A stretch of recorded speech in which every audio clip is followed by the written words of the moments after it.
So who else was absolutely ecstatic with that episode of Yashahime?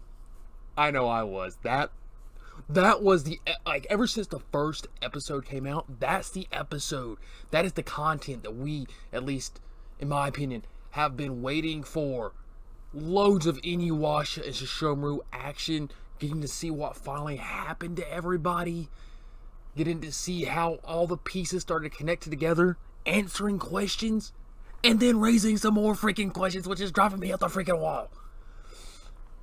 As I literally pull at my hair while I'm saying this. But yeah, no lie, that was a very good episode. I'm not necessarily mayhaps as full of action as a lot of people were possibly hoping for, and the whole thing with the comet, I will admit, was a little anticlimactic. Ever since the preview, the description, and then the foreboding that Riku gave and everything, and the backstory of the comet, you're kind of like expecting that to be the big enchilada of the episode, and it was really just over like nothing, which, I mean, yeah, I guess that should be expected since it is Sesshomaru and Inuyasha working together. But, all the build-up, and then they really just took care of it. It was like, what was the point of... I guess the point was what's about to happen next, but, you mentioned, like, there's only one way to do it without Kinemmaru's help. And then they switched over to Kinemmaru. Yeah. But first, let's focus on the big part of this episode. And that is, we have final 100% confirmation that Rin is Sesshomaru's wife and the mother of the kids. That's pretty much been assumed by the majority of the fandom this entire time. And most people have pretty much been on board with that and been wanting that for the entirety of the time, myself included. But now we have full confirmation. And there's people out there like Forever World and everybody that wants to bitch and moan, this is so disgusting. She worked out to him as a father, blah, blah, blah. Okay, first of all, you can have your opinion. If you think it's wacky and weird and somewhat disgusting, fine, have that opinion. But don't go around berating the franchise and everything because of your opinion, thinking it's somehow perverse. First of all, when I watched the original series, never once did I ever think that Rin looked up to Sesshomaru as a father. Okay? It was evident the entire time that she had feelings, intimate feelings about Sesshomaru her entire life, basically. That she lived with him. And she was the one that really developed Sesshomaru's character and brought him out of his shell and actually gave him a human connection that he cared about. So, in that regard, stop your bitching. Shut the fuck up. If you don't like it, don't watch it. Have your opinion. Disagree with it. Think whatever you want. That's fine.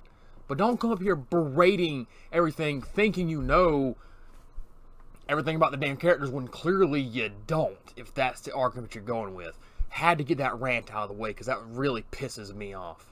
Have the opinion. Disagree with it. That's fine. But don't be talking shit about the franchise and the characters because of your differing opinion. Okay? But yeah. We now have confirmation that Rin is the mother. In this episode, we also got to see more of the Demon Zero that we saw from the last episode with the flashback. We pretty much got to see all the flashbacks connected together. The big two questions I have out of this, there's really three. I'll start with a small one first.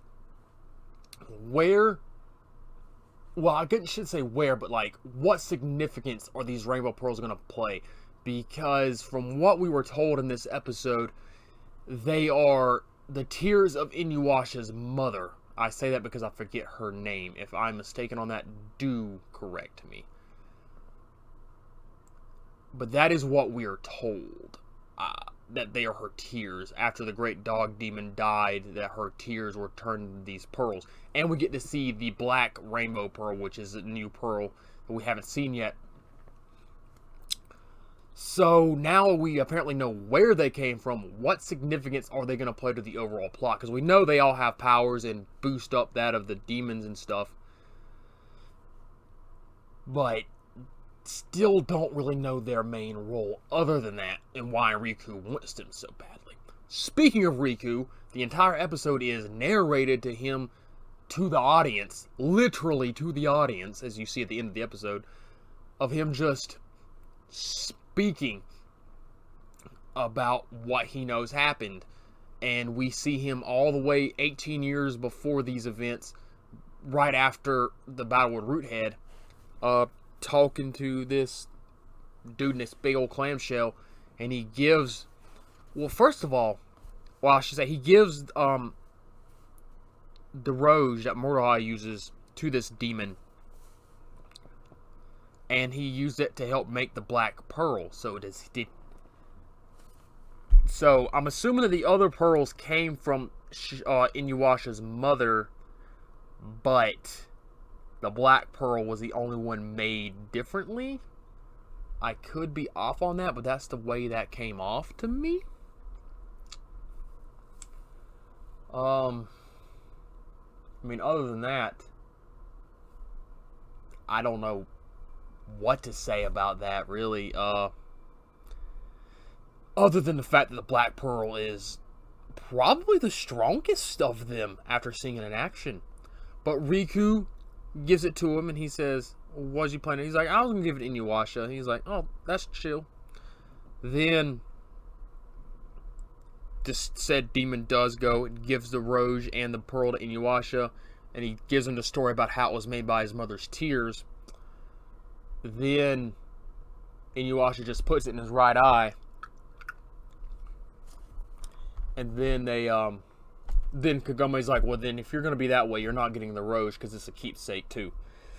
You know, and they'll get to see some good comedy between him and Kagome, him showing off the Adamant Blast and making Kagome mad. You know how the story goes with that. Sit, boy! Always good to see that. Good old nostalgia right there. But then we get to Kagome going to Rin's house to help her give birth to the twins. And that's when Riku comes up to Kagome and he's all like, "Hey, you know, you don't know me, but I know you.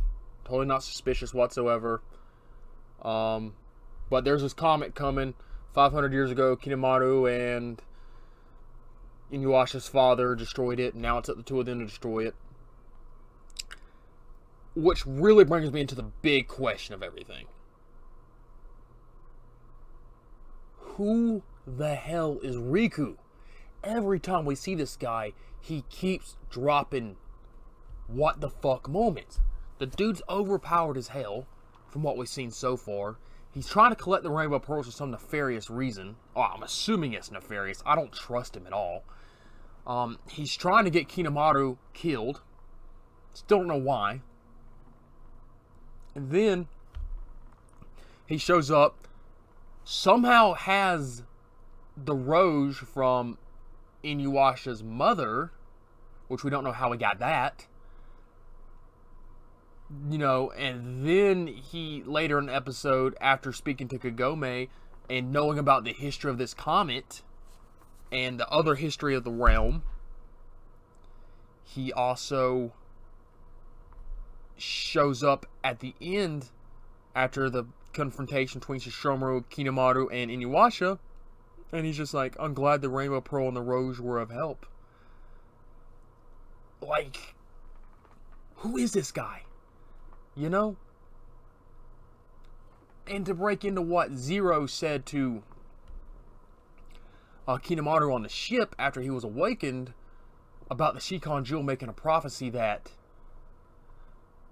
you know, something is not human nor not demon nor human is going to be born that can transcend time and kill Kinemaru. Is that why Riku wants Kinemaru dead? Because he knows that they're the ones, or Setsuna's the one, listen to me, Towa is the one that can, you know, defeat Kinemaru? And then why? Is Kinemaro that powerful? Is Riku that scared of Kinemaro? I don't think so. It's been hinted at time and time again that Kinemaro could take, or Riku could take Kinemaro. Is he himself perhaps the one prophesized? Maybe there's something in there, because there's a lot of people thinking that he himself could also be this person transcending time, because there's been some rumors and stuff out there saying that Kinemaro is actually from the present day, but maybe it's Riku, because he knows a lot of stuff, and he's, you know, kind of been orchestrating this entire thing from the beginning. So there's a lot more to this dude than we know yet. But anyways, Sesshomaru and Inuyasha team up together. They destroy the comet in a very anticlimactic way. It was badass, but very anticlimactic. What was cool is that there was a demon or something inside the comet when Sesshomaru sliced it open. So maybe that's hinting at something, because after that we do get to see the fragment of the comet. I don't know if it was either just flying away or if it's a piece that got broke off and they didn't destroy. That was crashing, or looked like it was crashing towards Earth. It could just be flying by. But I don't know. That could be something that ties in later. But, you know, after that, we skip to the part with Kinemaro, and then Sesshomaru comes in after Zero, who tells Kinemaro what's happened to Sesshomaru and stuff, and he's like, "You gonna kill Inuyasha?" He's like, "Yeah, that was the plan." So Sesshomaru's like, alright, I got you. Let's go do it. Then we get to the scene that we saw earlier in the series where Kagome was holding baby Miroha and giving her the rose, and then Inuyasha confronting Sesshomaru and Kinemaro. And then Kinemaro goes to strike Inuyasha, but then Sesshomaru pulls the pearl out of Inuyasha's eye and then uses it to absorb them into what I assume is another dimension. And then Kinemaru's like, "Why did you help them? You know, like, what's going on here?" And then Jockin's like, "There's going to be a time that we're going to need Inuyasha's sword, and it's best to just let them rest at the Master's grave," which I'm assuming is referring to the Great Dog Demon's grave. And so Kinemaru's like, alright, whatever, and it bounces. And that's another thing where it's like, weren't we told that Kinemaru was going to wake up, be all pissed off at everybody, and start killing people? But he just seems chill as fuck. You know, he's like, well, they're out of my hair. I guess I don't want to throw hands with the goat, Sesshomaru, so I'm going to bounce. I don't know. Things just seem a little all over the place in this one. But it was great seeing these OG characters. But that's then when we see Riku come behind from the tombstone and makes mention that he was glad that those things helped. Again, adding to the mystery of, like, what does he know? And what is he planning? You know, earlier in the episode, we got to see Sesshomaru taking his daughters to what I'm assuming is the sacred tree. Though I don't recall it being in that area, but I could be misremembering that, or maybe it's just a different tree. But he lays them down there, and Jockin makes a barrier to protect them. And then it showed on the way to the tree how Sesshomaru's daughters got the pearls, because he gives them to them. But the Cod Demon or whatever attacks Sesshomaru, and, you know, he disposed of her promptly by cutting off her arms and taking her pearls. So that answered that question about how she was mad at Sesshomaru and how she got the pearls originally, you know. And then how they ended up with the daughters. Then we get to see the flashback from the last episode again, where Zero ordered the forest to be burned down, and she's like, "Is that okay with you, Sesshomaru?" And he just walks off. We still don't understand why. We assume that, like, we don't understand, one, why Zero wants them dead. She has some kind of prejudice against the... Oh, I know she has a personal vendetta against Sesshomaru, but why? And she said she warned him about the comet. She would still like to see his family suffer. So we still have questions about that.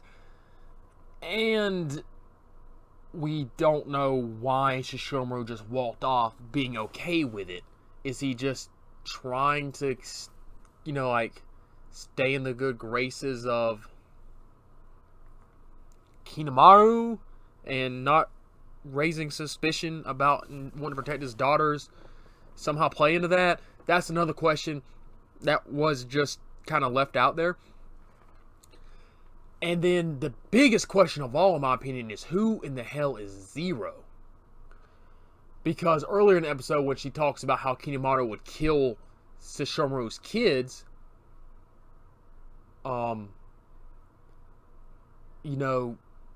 he said, Sesshomaru says something, and then he said, besides, aren't you the one that wants them dead?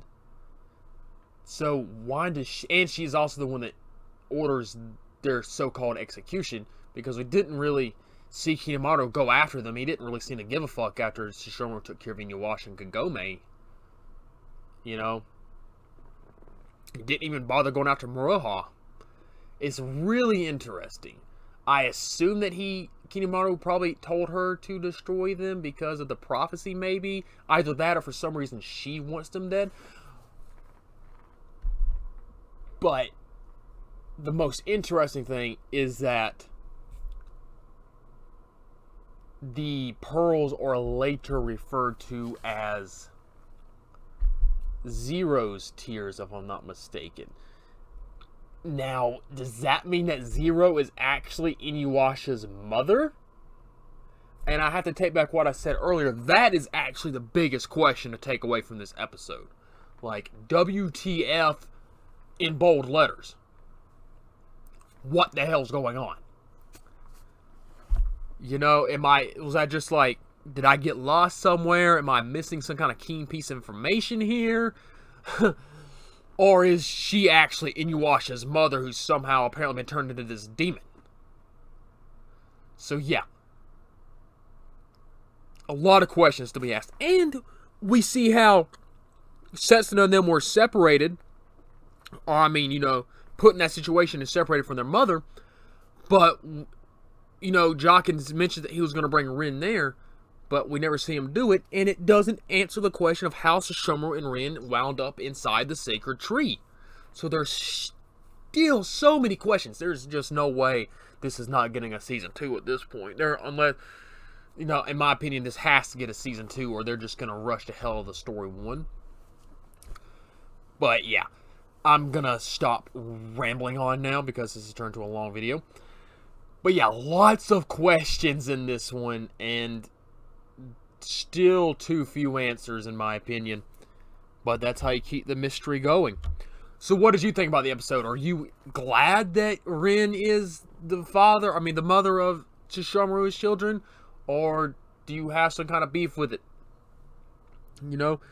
And what do you think? Who do you think Riku is? What do you think his plots are? What do you think the threat that Jockin warned about with needing Inuyasha was referring to? And what are your theories about Sesshomaru and Rin ending up inside the tree? And then biggest of all, who in the hell do you think this mystery Zero woman is? Do you think it's actually Inuyasha's mother? Big questions, but like, subscribe, drop your comments. We'll see you in the next one.